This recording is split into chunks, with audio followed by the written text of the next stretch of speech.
तो इस क्वेश्चन में क्या बोला गया है, द स्लोप, यहाँ पे दो लाइन्स है, इस क्वेश्चन में क्या बोला गया, दो लाइन्स है, the slope of A line is double the slope of another line, दो लाइन्स है, ठीक है।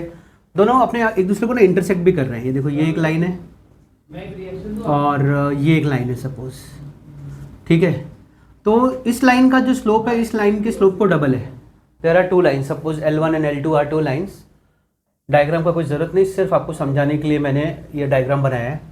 तो मान लो कि स्लोप L1 का जो स्लोप है वो m1 है, L2 का स्लोप m2 है, और हम लोग ऐसा लिखते हैं कि, और वो एक चीज़ और बोल रहा है कि एक का जो स्लोप है दूसरे का डबल है, और the tangent of angle between them यानी tan theta.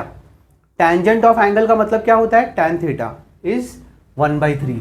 Find the slope of line, क्या निकालना है हम लोगों को, स्लोप ऑफ लाइन। तो यहाँ पे देखो सबसे पहले हम लिखेंगे let m1 and m2 be the two slopes या slopes of the two line, be the slopes of the two lines.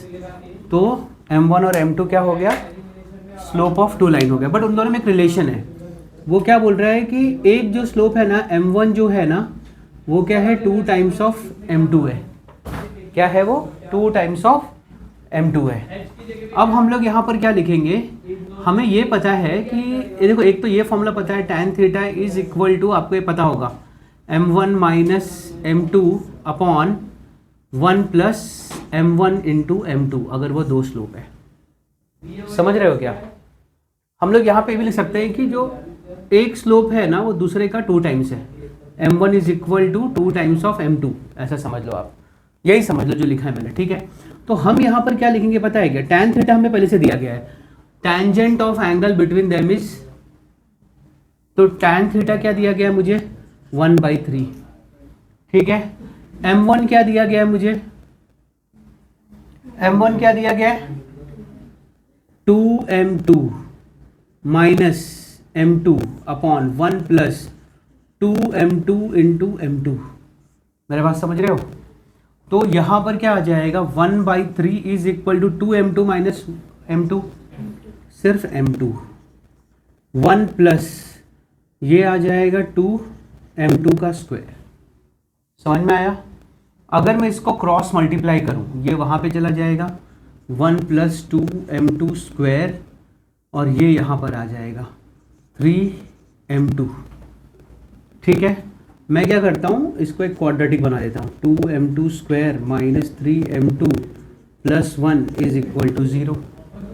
This is a quadratic now, जिसमें वेरिएबल m2 है।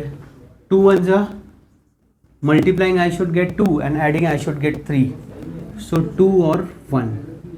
समझ में आया? -2 और -1 कर देते हैं, -2 और -1 क्या हो जाएगा +2, और -2 और -1 को ऐड करेंगे तो क्या आएगा -3। तो यहाँ पर आ जाएगा 2m2 square minus 2m2 minus m2 plus 1 is equal to 0, ठीक है। इन दोनों में कॉमन क्या है 2m2, तो यहाँ पर क्या बचा है m2 माइनस 1। इन दोनों में से -1 कॉमन निकाल लो, यहाँ पे बचा m2 minus 1 is equal to 0। एक आ जाएगा 2m2 माइनस 1, दूसरा आ जाएगा m2 minus 1 is equal to 0। एक आ जाएगा 2m2 is equal to n1, m2 is equal to 1/2, और दूसरा आ जाएगा m2 is equal to 1। So I am getting 2 values of m2। हमको 2 वैल्यूज़ मिल रहा है। जब 2 वैल्यू मिलेगा m2 को तो हमें क्या निकालना है, दूसरा लाइन निकालना है। दूसरा एक, हमको दोनों भी एक ही लाइन का, जैसे L2 का स्लोप m2 है ना, तो इसके 2 स्लोप मुझे मिल गए, एक मुझे मिल गया हाफ, एक मिल गया 1, तो मुझे m1 भी 2 मिलने चाहिए। समझ में आया? तो हम लोग क्या करेंगे, कहाँ पे इनका कंपैरिजन कर सकते हैं हम लोग, यहाँ पर कर सकते हैं। ये देखो यहाँ पर, तो m1 क्या आएगा जब हम लिखेंगे when m2 is equal to half, तो m1 क्या आ जाएगा हमको 2 टाइम्स m2, मतलब 2 टाइम्स हाफ, कैंसिल, यानी 1 आ गया। समझ में आया?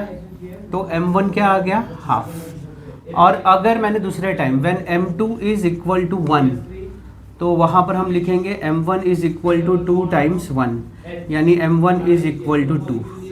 तो 2 m2 और 2 m1 आ गए। तो उसने वही बोला था find the slope of the lines, तो I got 2 slopes of the lines. Understood? So this was the last question. That's it.